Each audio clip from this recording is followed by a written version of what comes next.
Greetings all, Shane Bruce, Restomod Daisy, and today we've got another chapter in the endless cycle of Fix My Daisy. What we're looking at today is a Daisy number 111, Rogers, Arkansas gun. It is one of the 111s that was equipped with the Cougar paint logo. This particular gun was sent in by a subscriber with the standard request: if my gun don't work too good, make it work better. So we got that puppy in, and we worked on it some, and it works quite a bit better. You'll see here that the owner was intent on no one taking this gun away from him. That's about as good an engraving job as I've ever seen on one of these guns. And here we have the roll stamp, if we can get her in focus. It is a number 111 Daisy, Rogers, Arkansas. It is a pre-78, post-58 Daisy.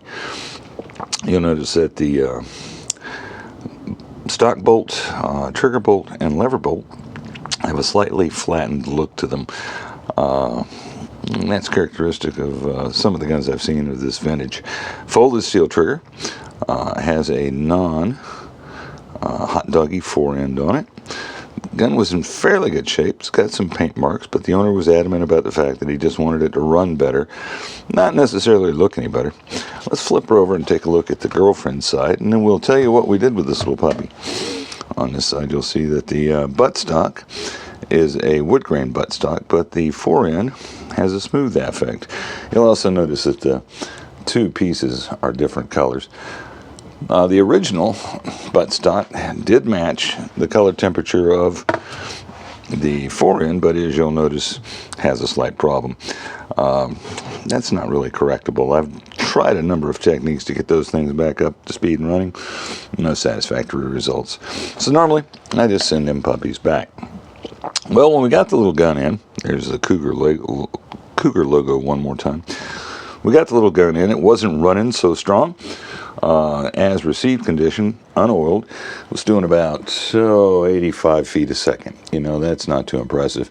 After a thorough oiling, it leaped up to 89 feet a second, which indicated there was some mechanical issues.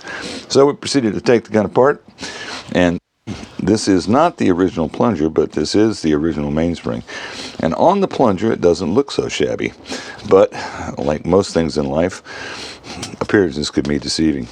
So you'll notice that when you take the mainspring out of the plunger assembly, it reveals its true form. Now this is a sacked mainspring. It has no compressive value. It's not really going to do anything anymore. And that is reflected by the fact that it was running so slow. As a comparison, here we have a Red Ryder mainspring, brand new one, and you'll notice that it rolls true, looks straight, and doesn't have all those awful kinks. Gun was also equipped with the period correct folded steel air tube, and as you can notice, this one is, you know, a folded steel air tube. The compression cup did show signs of wear, not excessive wear, but some wear, and combined with the sacked mainspring resulted in the terrible performance the gun had. Well, we ran our normal test patterns on it.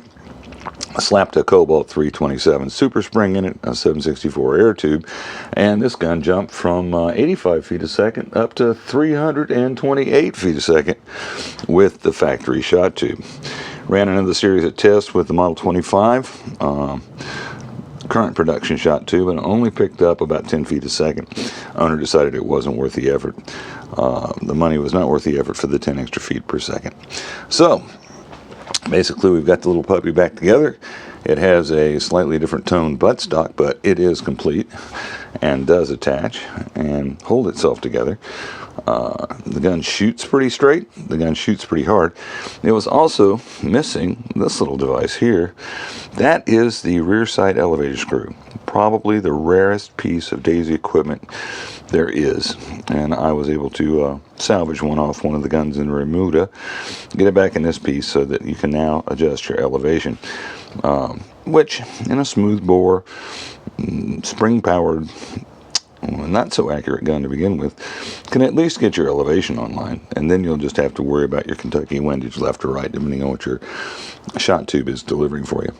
Well, that's it for today, kids. Yet another Daisy Model 111 heading home, re-equipped. Internals are nice.